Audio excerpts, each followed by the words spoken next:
You know, we're always told not to believe everything we see. But what if I told you that you can't always trust your ears either? Seriously. Okay, let's just dive right into this with a quick thought experiment. It's going to show you just how easily your brain can be tricked. All right, picture this. You're watching a video of someone talking. You're looking right at their mouth, and you can clearly, without a doubt, see their lips forming the sound gaga. Easy enough, right? But here's the twist. The audio you're hearing through your headphones? It's something completely different. It's a crystal clear recording of the sound baba. So you've got these two conflicting signals. Your eyes are screaming one thing, your ears are telling you another. What does your brain actually decide you heard in this little sensory tug-of-war? And this is where it gets wild.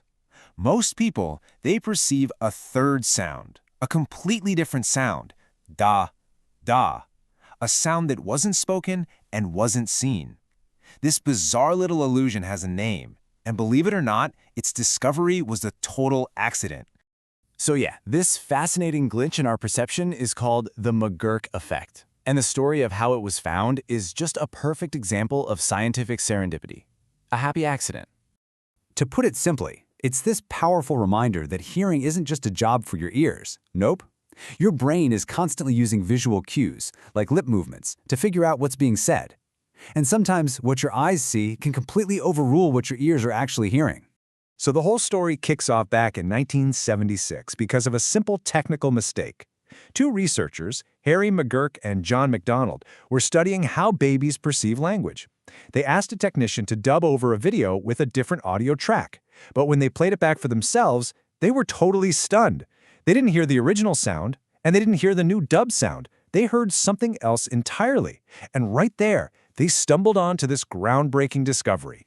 They ended up publishing their work in the huge journal Nature, under this title. And honestly, hearing lips and seeing voices, that just nails it. It perfectly captures what this whole illusion is all about. Okay, so what is actually going on inside your head, right? Why would your brain just invent a sound that doesn't exist in the audio or the video? Well, it all comes down to teamwork. We tend to think of hearing as this isolated thing. Sound goes in the ears, that's it. But the reality is that perceiving speech is what scientists call multimodal. It's a team sport. Your brain is grabbing information from multiple senses, especially sight and sound, and it's mashing them together to make its best guess about what's really going on. So when your brain gets these mixed signals, its first job is to solve the puzzle. And since vision is such a dominant sense for us humans, the visual cues often get a bit more weight. The brain basically says, okay, wait, it looks like ga, but it sounds like ba. You know what? Let's just split the difference and call it da. And it does this automatically. But here's the thing that's really astonishing. The power of this illusion. This isn't like some optical trick where once you see the secret, you can't unsee it. The McGurk effect is incredibly robust. Even when you know exactly what's happening, you know the audio is ba and the video is ga, your brain will probably still make you perceive da. You can't just think your way out of it. But, and this is a big but, here's where it gets even more complicated. The illusion isn't some one-size-fits-all experience. Its intensity can change, sometimes dramatically, depending on the person and a bunch of other surprising factors. For example, studies have shown the effect is actually weaker for people with certain conditions. For individuals with dyslexia, some language impairments, or even autism spectrum disorders, the effect is often less pronounced.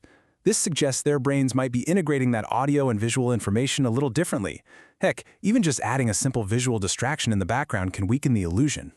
Even the language you grew up speaking makes a difference. If you're an English speaker, you probably experience a really strong McGurk effect. But for listeners of languages like Japanese or Chinese, the effect is often much, much weaker. It could be because of differences in the sounds of the language or even cultural norms about how much you lip read. And on the flip side, some things can make the illusion even more powerful. Studies have found it stronger if you can see the right side of the speaker's mouth more clearly, if the listener is female, and, get this, if the words just fit into a sentence that you're expecting. Your brain's predictions play a huge role here.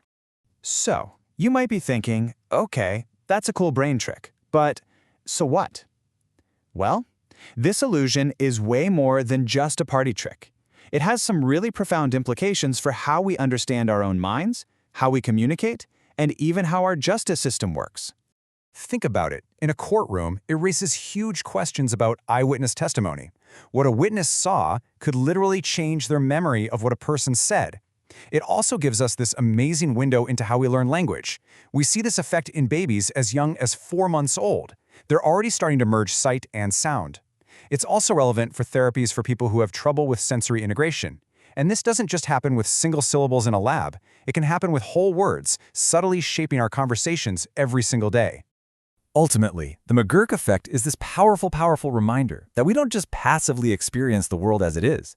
We experience the world that our brain actively builds for us. And it leaves us with this one last really critical question to think about.